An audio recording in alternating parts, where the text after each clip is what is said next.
नमस्कार मित्रांनो, शुभविवाह मालिकेच्या आजच्या भागामध्ये आता भूमी दरवाजा ठोठावत असते की आई प्लीज उघड, दरवाजा उघड. परंतु नीलांबरी दरवाजा उघडायला तयार नसते. ती म्हणते की आई उघड ना ग दरवाजा, प्लीज उघड ना दरवाजा, असं करू नकोस ग, असं म्हणून ती जोरजोरात दरवाजा हा वाजवत असते हाताने. परंतु नीलांबरीच्या मनाला काही पाजर फुटत नसतो. ती सारखी सारखी तिच्याकडे लक्षही द्यायला तयार नसते. म्हणूनच आता भूमी वैतागते. भूमी म्हणते की मी काय करू, आईने लॉक लावून घेतलाय, आता मी काय करू, असा विचार ती करते. आतमध्ये येते आणि पुन्हा थोड्या वेळाने ती दरवाजा वाजवत असते आणि तरीही नीलांबरी दरवाजा उघडत नाही. याचा तिला खूप त्रास होत असतो. आता ती वैतागते, डोक्याला हात लावते आणि म्हणते की मी काय करू. आता उशीरही होत चालला आहे. एव्हाना वकील हा घरी येणार आहे आणि मग आकाशने जर त्या प्रॉपर्टीच्या पेपर्सवर सह्या केल्या तर सगळं काही संपलं. खूप प्रॉब्लेम होईल आकाश, असा मूर्खपणा करू नकोस, असं म्हणून ती रडत असते आणि पुन्हा पुन्हा दरवाजा वाजवत असते. अगं आई उघड ना, दरवाजा उघड ना ग आई, असं म्हणून पुन्हा पुन्हा ती रडत असते. प्लीज उघड, असं म्हणून ती दरवाजा सारखा सारखा वाजवते. परंतु तरीही ती दरवाजा उघडत नाही. आता भूमी मात्र दरवाजा वाजवून थकते.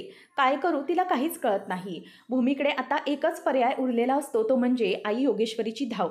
ती आई योगेश्वरीकडे बघतच हात जोडत म्हणते की आई योगेश्वरी वाचव मला, प्लीज वाचव. आता या सगळ्या संकटातून तूच मला बाहेर काढू शकशील. अगं आई, हा सगळा मार्ग जो रागिनीने निवडलाय तो तुलाही योग्य वाटत नाही आणि ही प्रॉपर्टी रागिनी पटवर्धनच्या नावे व्हावी अशी तुझी इच्छा नाही आहे मला माहिती आहे. म्हणूनच आई योगेश्वरी माझ्या मदतीला धाव आणि हा अधर्म घडण्यापासून वाचव.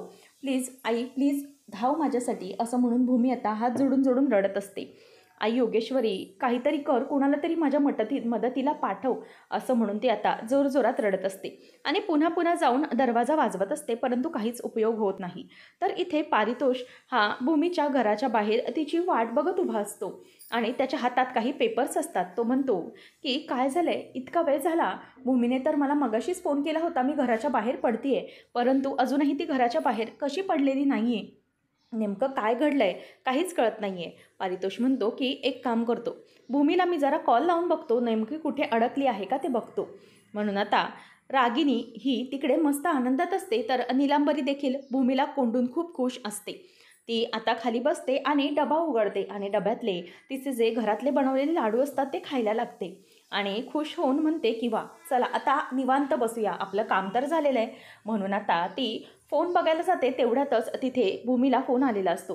पारितोष भूमीला फोन करतो. आता ती विचार करते की हा पारितोष भूमीला कशाला कॉल करत आहे. म्हणूनच आता ती तो फोन सायलेंट करते आणि म्हणते की चला आता काय, हा फोन वाजला तरी मला काही उपयोग नाही, कारण मी हा फोनचं तोंड आता बंदच करून टाकलेलं आहे. चला आता निवांत बसून आपण लाडू खाऊया आणि एन्जॉय करूया, असं म्हणून आता नीलांबरी ही लाडू खात बसलेली असते. त्याच वेळेला आता लाडू खात असताना ती म्हणते किती मस्त छान वाटतंय खरंच, आता प्रॉपर्टी जर त्यांच्या नावे झाली तर मलाही खूप आनंद होईल. आता पारितोष म्हणतो की मी इतके फोन करतोय तरीही भूमी फोन का उचलत नाही आहे, काय घडलं असेल का, असा विचार आता पारितोषच्या डोक्यामध्ये सुरू असतो. तो म्हणतो की थोडा वेळ इथेच वाट बघतो, बघूया काही घडतंय का ते. नंतर आता इथे भूमी सारखी सारखी फोन वाजवते आणि म्हणते की प्लीज प्लीज आई, अगं मला बाहेर येऊ दे, प्लीज दरवाजा उघड ग आई, असं म्हणून ती आता सारखी सारखी दरवाजा उघडायला सांगते. परंतु नीलांबरीच्या काळजाला काहीही पाजर फुटत नसतो. ती तिथे तशीच मस्त ढम्मपणे बसून असते. ती विचार करते की आता मी बाहेर पडण्याचा आणखी दुसरा कोणता मार्ग आहे का. म्हणूनच भूमी आता खिडकीकडे धाव घ्यायला चाललेली असते. परंतु तिच्या लक्षात आलेलं असतं की ती खिडकीतून बाहेर जाऊ शकत नाही, कारण तिच्या पोटात बाळ आहे. म्हणून ती आता स्वतःच्याच पोटाला हात लावत म्हणते की नाही, खिडकीचा मार्ग योग्य नाही आहे, मला खिडकीतून बाहेर जाता येणार नाही, असं म्हणून ती आता रडायला लागलेली असते. त्यानंतर आपल्याला पाहायला मिळतं की इकडे रागिनी छान अशी साडी नेसून छान असा साजशृंगार करून नटलेली असते. त्याच वेळेला आता तिच्याजवळ पौर्णिमा येते आणि म्हणते की वा वाई, तुम्ही किती सुंदर दिसताय. अहो, तुम्ही जर अशा छान तयार झालात ना तर आमच्या तिन्ही सुनांना तुम्ही मागेच टाकाल, मी सांगते तुम्हाला. त्याच वेळेला रागिनी हसत म्हणते की छे ग बाई, काही काय बोलतेस तू, अगं कसली तयार, अगं म्हटलं लक्ष्मी येणार आहे ना दारी, तर तिचं कसं छान असं सालंकृत होऊन स्वागत करावं म्हणूनच छान तयार झाली. आणि अगं मला तुम्ही माझ्या सुना आहात, तुम्ही दोघीजणी माझ्या सुना आहात म्हणून मला तुम्हाला मागे टाकायचंच नाही आहे कधी. आणि पण त्या भूमीला मात्र मला मागे कायम टाकायचं आहे. अगं त्या भूमीला मागे काय अगदी काळाच्या पडद्याआड सालोसाल मागे लांब दूर आधी फेकून टाकायचं आहे. तिचं कुठलंही उदाहरण किंवा कुठलंही काही शब्द आपल्याकडे उरता कामा नये. तुम्ही दोघी माझ्या लाडक्या सुना आहात, त्यामुळे तुमच्यासाठी सगळं काही आहे. परंतु हे बघ, अगं मी अशी छान तयार झाली त्याच्या मागचं हे एकच कारण आहे, ते म्हणजे की या सगळ्या कारणाच्या मागे आपल्या दारात लक्ष्मी येणार आहे. जर लक्ष्मीचं आपण छान असं तयार होऊन साज शृंगार करून स्वागत केलं तर कशी लक्ष्मी माझ्या दारी राहील ना, म्हणून मी हे सगळं केलं. त्याच वेळेला आता इथे अभिजित हा आईकडे येतो आणि म्हणतो की आई, अगं किती सुंदर दिसतेस तू, अगं ही साडी तुझ्यावर खूप छान दिसत आहे. तेव्हा मग आता लगेच पौर्णिमा म्हणते की हो ना, बघा ना आई किती सुंदर दिसत आहेत. आणि खरंच कोणाचीही दृष्ट लागायला नको आईंना, अगदी लक्ष्मीसारख्या दिसत आहेत त्या, असं म्हणून ती आता तिची दृष्ट काढत असते. त्याच वेळेला इथे आता लगेच अभिजित म्हणतो की हो पौर्णिमा, अगदी खरं बोलतेस तू, खरंच दृष्ट काढण्यासारखीच झालेली आहे आपली आई. त्याच वेळेला मग आता हे सगळं होत असताना तो म्हणायला लागतो की सुंदर, अतिसुंदर, खूप छान दिसते साडी. तेव्हा रागिनी म्हणते की अरे पुरे करा, बस झालं माझं कौतुक, अरे माझं कौतुक बस झालं. तो वकील बघ कुठे आहे, अरे त्याला बोलवा ना, कधीचा किती वाट बघते मी त्याची. तेव्हा मग आता तो म्हणतो की हो आई, अगं तो वकील ऑन द वेच असेल. रागिनी म्हणते की अरे ही अशी तयार झाली आहे ना, कारण मला खूप आनंद झाला आहे. फायनली ही प्रॉपर्टी माझ्या नावावर होणार आहे आणि या प्रॉपर्टीची एकमेव मी मालकीन रागिनी पटवर्धन, असं म्हणून ती आता खुश होत असते.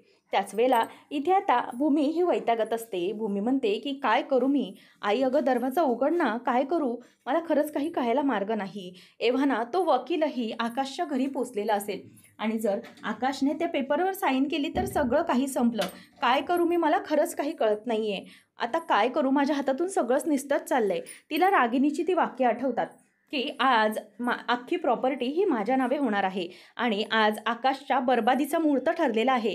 ही वाक्य तिला आठवतात आणि त्याने तिला त्रास व्हायला लागतो. ती म्हणते की काय करू मी, मला खरंच कळत नाही आहे. जर आकाश असंच करत राहिला तर मात्र सगळं काही हातातून निसटून जाईल, सगळं काही सुटून जाईल. आई योगेश्वरी, तूच या सगळ्यातून मला मार्ग दाखव, तूच या सगळ्यातून मला बाहेर काढ, असं म्हणून आता ती देवीला हात जोडत असते आणि कंटिन्यू विनवणा करत असते की नाही आई, मला याच्यातून तू बाहेर काढ, प्लीज बाहेर काढ, असं म्हणून ती रडत असते. आणि त्याच वेळेला आता इथे आई योगेश्वरी, माझा अंत पाहू नकोस ग, प्लीज तू प्रत्येक वेळेला प्रत्येक गोष्ट प्रत्येक संकटातून मला आजपर्यंत बाहेर काढत आली आहेस. आज हे मोठं संकट आहे, धर्मसंकट आहे. जर याच्यातून मी बाहेर पडू शकले नाही, मी इथून निघून तिथे आकाशला सही करण्यापासून वाचवू शकले नाही तर सगळं काही संपेल. त्या रागिणीला जे हवं तेच घडेल. म्हणून आई माझ्या मदतीला धाव आई, असं म्हणून ती आता रडत असते आणि सारखी सारखी तिच्या आईला बोलवत असते. परंतु आईच्या काही हृदयाला पाजर फुटत नसतो. ती हे सगळं करतच असते परंतु ती काही थांबायला तयार नसते. आणि नीलांबरी मस्तपैकी हसत हसत तिथे लाडूच खात बसलेली असते आणि रागिनी इथे वैतागत असते. परंतु भूमी म्हणते की प्लीज प्लीज देवा, काहीतरी चमत्कार कर, तुझा चमत्कार घडवून आण आणि कोणीतरी मला वाचवण्यासाठी पाठव, प्लीज देवा काहीतरी कर, असं म्हणून आता भूमी ही सारखी सारखी रडत असते. नीलांबरी हा लाडू खात असते आणि म्हणते की चला, आज फायनली ही प्रॉपर्टी नीलांबरी ताईंच्या नावे होणार आहे. मी तर आता त्यांची प्रॉपर्टी नावे झाल्यावर मला पुन्नू काहीतरी चांगलंच देईल, पुन्नू मला काहीतरी चांगला मोबदला देईलच. मग काय, हे असले साधेसुधे लाडू मी थोडी खात बसणार आहे, मी छान तुपातला असा लाडू खाईन. आता काय चालतं की बाबा वेलची खूप महाग झाली आहे, 2च टाका, चारोळ्या किती महाग आहेत म्हणून टाकूच नका, असं सगळं लाडवात चालतं. परंतु आता नंतर तर काय, मी मस्त मोठ्या मोठ्या मिठाया खाईन, रसमलाई खाईन, गुलाबजाम खाईन आणि काय ते खूप काय काय खाऊ शकते, राजभोग, असं सगळं नीलांबरी तुला खायला मिळेल. शिवाय साड्याही रोज रोजच्या या कंटाळून मला घालून घालून कंटाळा आलेला आहे आणि मग साड्या पण मी अशा मस्त मस्त घेईन, चांगल्या 1 डझन साड्या घेईन, असं म्हणून ती खुश झालेली असते. परंतु आता दरवाजाचा बाहेरून आवाज येऊ लागतो. ती म्हणते की बाहेर दरवाजाचा आवाज कोणाचा येत आहे, असं म्हणून आता नीलांबरी ही म्हणत असते की नाही, ह्यांचं कोणाचं काहीतरी नक्कीच चालू आहे. अचानक दरवाजाचा आवाज कसा येतोय, हा तर लॉक आहे, म्हणून ती बाहेर बघायला जाते. तेवढ्यातच आता प्रशांत हा दरवाजा उघडून समोर आलेला असतो. प्रशांतला पाहिल्यावर आता नीलांबरीला मात्र खूप मोठा धक्का बसतो. आता नीलांबरीच्या या प्लॅनवर पाणी फिरवण्यासाठीच देवाने तिला पाठवलेलं असतं. तेव्हा आता प्रशांत येतो आणि म्हणतो की आई, अगं काय हे, तू आतमध्ये इथे आहेस आणि दरवाजाला लॉक का करून ठेवलंय? तेव्हा ती म्हणते की अरे, दरवाजाला लॉक का केलंय म्हणजे? अरे मी आतमध्ये आहे ना, मी एकटीच आहे. भूमी गेली तिच्या मैत्रिणीकडे आणि माझं इथे काय काम, मी एकटीच बसली. तू नाहीत, बाबा नाहीत, मग घरात मी एकटी. म्हणून मग दरवाजाला निलिमाताईनं सांगितलं की लॉक लावा. तेव्हा तो म्हणतो की काय लॉक लावून काय साध्य होणार होतं? तेव्हा मग ती म्हणते की अरे, हल्ली चोऱ्या-माऱ्या फार वाढल्यात ना, सगळेच चोरांचा अगदी सुळसुळाट झालेला आहे. म्हणूनच मग म्हटलं की कशाला हे सगळं करायचं, म्हणून म्हटलं की मी दरवाजाच लावून लॉक लावून आतमध्ये बसते. तेव्हा तो म्हणतो की आई, अगं तुला काही कळतंय का? दरवाजा लावून लॉक लावून काहीच होत नाही. अगं उलटं जर दरवाजा लॉक असला तरच चोर चोरी करायला आतमध्ये शिरतात. तुला इतकी साधी गोष्ट कळत नाही का? त्याच वेळेला मग आता नीलांबरी म्हणते की हो का, असं असतं का? मला काही माहीत नाही बुवा. मी आपलं म्हटलं की दरवाजाला लॉक केलं की दरवाजा सेफ झाला असं म्हणायचं. त्याच वेळेला आता इथे नीलांबरी म्हणत असते की बरं, आता काय, तू आता कुठे चाललायस? तेव्हा मग ती म्हणते की एक काम कर, माझं ना डोकं खूप दुखतंय, माझ्यासाठी जरा औषध घेऊन ये. तेव्हा तो म्हणतो की आई, अगं एवढंच ना, तुला गोळी हवी आहे ना, मी मागवतो ना गोळी. उगीचच छोट्याशा गोळ्यांसाठी जाण्याची काय गरज आहे? त्याच वेळेला मग आता ती म्हणायला लागते की नको नको, तू एक काम कर, 1-2 गोळ्यांसाठी तो काही माणूस येणार नाही, तूच तिकडे जा आणि गोळ्या घेऊन ये. मी तर सांगते की तू तिकडे गेलास तरच बरं होईल. त्याच वेळेला आता इथे तो म्हणायला लागतो की आई, अगं ठीक आहे, मी जातो. आणि तेवढ्यातच आता इथे प्रशांतचा आवाज ऐकून भूमी म्हणते की अरे प्रशांत, प्रशांत प्लीज माझा दरवाजा उघड. अरे प्लीज दरवाजा उघड, मला इथे आईने रूममध्ये कोंडून ठेवले. प्रशांत हा तिच्यावर चिडतो आणि म्हणतो की आई, अगं हे तू काय केलंयस? तू भूमिताईला तिथे रूममध्ये कोंडून ठेवलंयस का? आता भूमी येते आणि म्हणते की प्रशांत, बरं झालं तू आलास, अगदी देवासारखा धावून आलास बघ. तेव्हा मग ती म्हणते की नेमकं हे सगळं काय ताई, आणि तुला इथे का कोंडून ठेवलं होतं आईने? तेव्हा मग ती म्हणते की प्रशांत, आता मला हे सगळं सांगायला वेळ नाही आहे, मी निघते. आणि हो, मला आकाशकडे अर्जंटली पोचायचे, तुला नंतर मी हे सगळं सांगेन, प्लीज इथे लक्ष ठेव. असं म्हणून ती बाहेर पडते आणि तिच्यासमोर नीलांबरी येते. तेव्हा नीलांबरी आल्यावर ती आता अगदी रागाने तिच्याकडे लुक्स देऊन बघू लागते. नंतर आता इथे भूमी ही तिथून चिडून तिचा मोबाईल घेते आणि हिसकावून तिथून निघून जाते. नीलांबरीचा प्लॅन फ्लॉप झाल्यामुळे ती आता डोळे अगदी घट्ट बंद करून घेते की झालं, भूमी इथून पण निसटली. नीलांबरी म्हणायला लागते की आता मी काय करू? ही भूमी ना, भूमीचं नशीब इतकं बळवंत आहे की काही झालं तरी हिला पटकन कुठून तरी निसटता येतंच. हिचं कुठून नशीब धावतं काय माहिती. तेवढ्यातच आता ती म्हणते की पुन्नूला ही बातमी कळवायला हवी, म्हणजे ती कुठेतरी काहीतरी तयारी करून ठेवेल, त्या भूमीला येऊच द्यायची नाही. तेवढ्यातच आता इथे पुन्नूला कळवण्यासाठी फोन घेतल्यावर प्रशांत तिच्याकडे जातो आणि प्रशांत तिचा फोन हिसकावून घेतो आणि फोन हिसकावून तिला कॉल देखील लावून देत नाही. त्यानंतर आता इथे भूमी ही धावत पळत घराच्या बाहेर निसटलेली असते. तेवढ्यातच पारितोषचा ड्रायव्हर असतो, तो बाहेर निघालेलाच असतो. भूमी म्हणते की 1 मिनिट दादा. तेव्हा मग ती म्हणते की तुम्ही इथे कसे काय? तेव्हा तो सांगतो की मला पारितोष सरांनी सांगितलं होतं की तुमची इथे वाट बघण्यासाठी, आता मी निघतच होतो. भूमी म्हणते की चला आपल्याला निघायचं आहे आणि भूमी पटकन गाडीमध्ये बसते. आपल्याकडे वेळ खूप कमी आहे आणि म्हणूनच आता भूमी ही पारितोषला फोन करून कळवते की हां हॅलो पारितोष, मी गाडीमध्ये बसलेली आहे, गाडी आता आकाशच्या बंगल्याच्या दिशेने निघालेली आहे. पारितोष म्हणतो की भूमी, अगं इतका उशीर?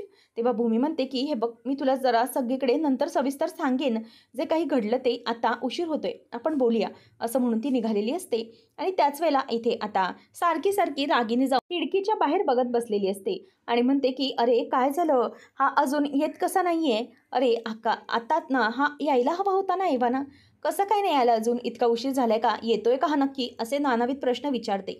तेव्हा मग अभिजित म्हणतो की अगं आई, अगं जरा शांत हो, येत आहेत ते, माझं त्यांच्याशी तुझ्या समोरच थोड्या वेळापूर्वी बोलणं झालंय ना, ते म्हणालेत ना मी येतोय म्हणून. तेव्हा ती म्हणते की अरे येत आहेत म्हणजे किती उशीर झाला, तेव्हा ना यायला हवे होते आणि एवढ्या लवकर निघाले तर होते. मग ड्राईव्ह करून करून आपल्या बंगल्यापर्यंत पोचायला असा कितीसा वेळ लागतोय, कसा काय याला इतका उशीर झाला? तेव्हा मग आता तो म्हणतो की अगं आई, माझं ऐकून घे, त्यांचा मगाशीच फोन झाला ना, आपल्या इकडच्या जवळच्याच चौकामध्ये त्यांची गाडी अडकली. तिथे माहिती आहे ना तुला, ट्रॅफिक खूप असतं आणि तिथे ट्रॅफिकमध्ये अडकल्यावरती जेव्हा ट्रॅफिक क्लिअर होईल तेव्हा येतीलच गं ते, इथेच येणार आहेत ते, तू काळजी नको करूस बघू. तेव्हा मग रागिनी म्हणते की तसं नाही रे, हल्लीकडे ना ट्रॅफिक ना खूपच व्हायला लागलं आहे बघ, काय करायचं आहे ट्रॅफिकला, किती गाड्या वाढल्यात ना कळत नाही. तेव्हा मग पौर्णिमा म्हणते की आई प्लीज तुम्ही जरा शांत व्हा आणि काही घाबरू नका. तेव्हा ती म्हणते की नाही रे बाबा, खरंच त्या भूमीचं ना नशीब कधी पालटेल, ती अचानक कशी उगवेल आणि कशी माझ्या प्लॅनची बट्ट्याबोळ करेल ना, हे काही बाबा सांगता येत नाही. म्हणूनच मला जरा टेन्शन येत असतं, बाकी काही नाही. तेव्हा मग आता अभिजित म्हणतो की अगं आई, कशाला घाबरतेस तू? काहीच घाबरण्याची गरज नाही आहे. कारण ही म्हणते ना की तिच्या आईने काहीतरी भूमीच्या बाबतीत जादू केलेली आहे. मग त्या जादूमुळे ती भूमी तिथेच अडकून राहील ना. कशाला काळजी करतेस तू?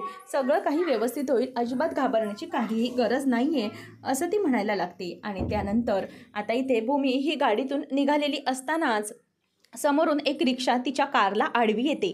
तेव्हा समोर भूमी बघायला लागते आणि भूमी बघत असताना ती म्हणते की काका, हे तुमच्या कोणी ओळखीचे आहेत का? तेव्हा मग तो म्हणतो की नाही मॅडम, मी यांना नाही ओळखत, नवीन आहेत हे. तेव्हा भूमी म्हणते की तुम्ही एक काम करा, तुम्ही पटकन गाडी रिव्हर्स घ्या. भूमीला संशयच आलेला असतो की रागिणीची माणसं आली. मग आता पुन्हा भूमी गाडी रिव्हर्स घ्यायला सांगते. ते तसं घेतातही, परंतु पुन्हा मागून एक रिक्षा आडवी येते. तेव्हा भूमीच्या लक्षात येतं की काहीतरी रागिणीचा प्लॅन. तेव्हा मग आता इथे तो ड्रायव्हरला म्हणतो की ए बाहेर पड. तेव्हा ड्रायव्हर बाहेर पडतो आणि ते त्याला बेदम चोप द्यायला लागतात. मग आता तो म्हणतो की चल आता इथून निघायचं आणि ड्रायव्हरला पळवून लावतात. मग भूमी म्हणते की एक मिनिट, कोण आहात तुम्ही आणि काय करायचं आहे तुम्हाला? तेव्हा त्यातला एक गुंड म्हणतो की गप गुमान गाडीत बसून राहायचं आणि हे बघ, आम्ही रागिणीची माणसं आहोत, रागिणी पटवर्धनची. त्याच्यामुळे जर निघायचं असेल तर गाडीतून गपचूप बाहेर निघ आणि तुझ्या घरी चालती हो. आल्या पावली परत तुझ्या घरी निघून जायचं, इथून पुढे निघायचं नाही. लक्षात आलं? जर स्वतःची जीव प्यारी असेल तर इथून गपचूप पुढे निघून जायचं. असं म्हणून आता ती तिला निघून जायला सांगत असते. तेवढ्यातच आता भूमी ही चलाकी करते आणि तिथून पळण्यासाठी बघत असते. परंतु ती गुंड पुन्हा भूमीला आडवी येतात आणि मग आता म्हणतात की शांत बसायचं. चल एक काम कर, तू अशी ऐकणार नाहीस, चल गाडीत बस पुन्हा. असं म्हणून ते भूमीला गाडीत बसायला सांगत असतात.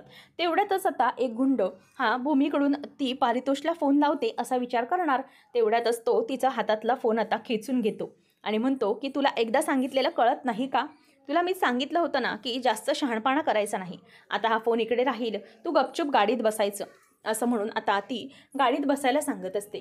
त्याच वेळेला ते आता भूमीला रागिणीची वाक्य आठवतात की आज काहीही तू करू शकणार नाहीस, कारण आज आकाशची प्रॉपर्टी माझ्या नावे होणार आहे आणि आकाशच्या बरबादीचा मुहूर्त आज मी लावलेला आहे. म्हणूनच आज प्रॉपर्टी माझ्या नावे होण्यापासून कोणीही वाचवू शकत नाही, असं आता इथे रागिनी तिला म्हणालेली असते. ते सगळं काही तिला आठवत असतं.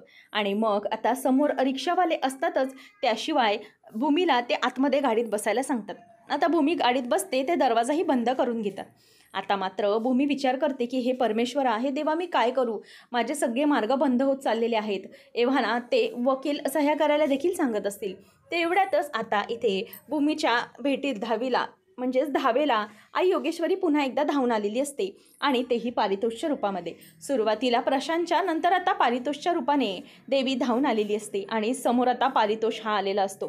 पारितोष हा गुंडांना बघतो आणि त्याच्या अगदी तळपायाची आग आता मस्तकाला जाते. सगळेजण गुंड असतात आणि ते रागाने पारितोषकडे बघत असतात. पारितोष आता स्वतःचा हातातले घड्याळ, स्वतःचा चष्मा आणि ब्लेझर सगळं काही काढून त्याच्या गाडीवर ठेवून देतो. आणि नंतर मग आता भूमी बघायला लागते. भूमी म्हणते की पारितोष, तू इथे? तेव्हा मग पारितोष हा भूमीला हात दाखवतो आणि तिथेच गाडीत शांतपणे बस असं खुणावतो. नंतर आता हे सगळं घडत असताना सगळे गुंड हे त्याच्याकडे बघत असतात. सगळ्यांची नजर आता पारितोषवर असते की त्याला कसं मारायचं. परंतु आता पारितोष हा खूपच चिडलेला असतो. त्याचे डोळे अगदी रागाने लालबुंद झालेले असतात. आता दोन गुंड त्याच्यावर धावून जातात आणि त्याला पंच मारायला जाणार. तेवढ्यातच त्यांचे हात वाकडे करून स्वतःच्या खांद्यांमध्ये त्याला दोघांना तो अगदी असा पिरगळतो आणि नंतर मग त्या दोघांचेही डोके एकमेकांना आपटून टाकतो आणि दोघांना दोन दिशेला अगदी फेकूनच देतो. आणि ते पाहून सगळे गुंड आता त्याच्याकडे रागाने बघायला लागतात. आणि मग त्यातला त्यांचा मेन गुंड हा दुसऱ्याला सांगतो की जा त्याच्यावर हल्ला कर. म्हणूनच आता पारितोषवर हल्ला करण्यासाठी एक तिसरा गुंड तयार होतो आणि तो त्याला मारायला जातो. परंतु त्याचाही काही उपयोग होत नाही. हा पारितोष त्याला धरतो आणि त्याला समोरच्या भिंतीवर आपटून टाकतो. आता हे सगळं पाहून भूमीला खूपच त्रास होत असतो आणि ती मारामारी तिला काही सहन होत नसते. परंतु आता पारितोषला हे सगळं भूमीच्या संरक्षणासाठी करावंच लागत असतं आणि ते सगळं तो करत चाललेला असतो. जसं जसं त्या गुंड समोर येतात तसा तसं तो प्रत्येकाला बेदम चोप देत असतो. आणि हे सगळं पाहून आता सगळे गुंड हे पळालेले असतात आणि त्यातला एक गुंड देखील आता पळून त्यांचा मेन गुंड पळून गेलेला असतो आणि पारितोषने त्यांना सगळ्यांना अगदी जबर मारलेलं असतं. आणि नंतर भूमी आता गाडीच्या बाहेर उतरते आणि म्हणते की पारितोष, तेव्हा मग तो म्हणतो की भूमी, अगं तुला काही लागलं नाही ना, तू ठीक आहेस ना? भूमी म्हणते की नाही मी ठीक आहे, मला काही नाही झालेलं, परंतु तू ठीक आहेस ना, तुला कुठे लागलं नाही आहे ना? तेव्हा पारितोष म्हणतो की नाही, मला कुठेही लागलेलं नाही आहे. तेव्हा मग आता इथे भूमी म्हणते की ही रागिनी पटवर्धनचे गुंड होते, मला अडवण्यासाठी हे सगळं तिचं प्लॅनिंग सुरू होतं. तेव्हा मग आता पारितोष म्हणतो की ठीक आहे, चल तू पटकन गाडीत बस, मला तुला सोडावं लागेल, एव्हाना आकाशच्या घरी तुला पोचायला हवे आहे. असं म्हणून आता ती त्याला गाडीत बसायला सांगते आणि स्वतःही गाडीत बसते. पारितोष म्हणतो की भूमी चल पटकन, तुला तिथे गेलं पाहिजे, काही झालं तरी हे सगळं आपल्याला काही प्रकरणात थांबवायलाच हवं. तर इथे वकील साहेबांकडून आकाशपर्यंत पेपर हे पोहोचलेले असतात आणि पेपर आकाश सगळे व्यवस्थित वाचून बघत असतो. मुद्दाम रागिनी शेवटचे डाव जिंकण्याआधी खेळत असते आणि म्हणते की अरे आकाश नको ना, नको, ही प्रॉपर्टी माझ्यावर नको करूस, अरे खरंच ही प्रॉपर्टी तुझी तुलाच ठेव, ही तुझी आहे, माझी नाही आहे. मी माझ्या आईच्या प्रेमाच्या छत्रछायेखाली आणि या महाजनांच्या कंपनीच्या खाली अगदी सुरक्षित फील करते, काहीच काळजी करू नकोस. अरे हे सगळं माझंच तर वैभव आहे ना, त्यासाठी ही प्रॉपर्टी माझ्या नावावर करण्याची काहीच गरज नाही. आकाश मी तुला खरं सांगते अरे.